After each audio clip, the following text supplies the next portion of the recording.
Agam atabыз тирүү туруп сакал коюп алган ошол туурабы? Ал деп жатат. Ал дебегиле. Ал туура кылган.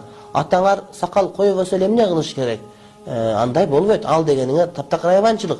Бирөө бар, бала сакал койсо, күнүгө туруп, балам сакалыңа мен сага ыраазы эмесмин. Міне балаң алкаш болуп кетсе ыраазы болосуңбу?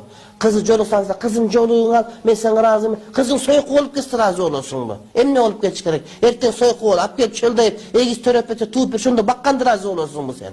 Сага деген эмне керек өзү? Балаң сакал койсо жакпаса, анда чачын өстүп эрге тийип кетсин балаң. Эрге тийип кетсин. Сакал койбогон болсо. Кээ бирлер өзү намаз окубайт. Өзү иштегени билбейт. Анан бала мен сага наязымын. Чокуңа наразы болосуң. Эмнеге наразысың өзүң сен? Өзүң намаз окубасаң, бетиңи жаппасаң, тарат албасаң, анан кийин балама наразымын деп. Сен өтпөйт наразылыгың. Бир балага үйрөтүп койгон жоксуң. Арак ичкенде башканы билбейсиң, анан кийин мен наразымын сакал койсоң, намаз окусаң наразымын деп.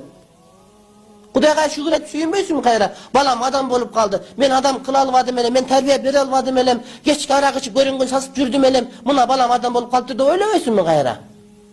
Кыздар жолук салынса, мен каршымын. Айтып коюңуз, атасы каршы болсо, апасы каршы болсо, 100 миллион жолу каршы болот. Ал Аллахтын буйругу. Аллахтын буйругу менен адамдын буйругу карама каршы келгенде Аллахтын буйругу кылат. Сен жараткан Кудай Таалам өзү.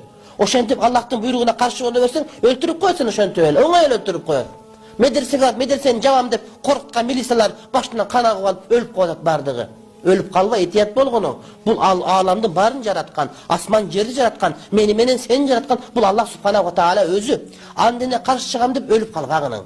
Ошону шылдың кылам дегенде өлүп калгандары болгон. Бул динге асылбаш керек. Дин жок, башка нерсени сүйлө, медицинаны сүйлө, футболду сүйлө. Эми дин келип калды силерге таптакыл эле. Адамдарга түшүнбөйсүң, таң каласың. Сакал койсо каршы болот, жолуксаса каршы болот.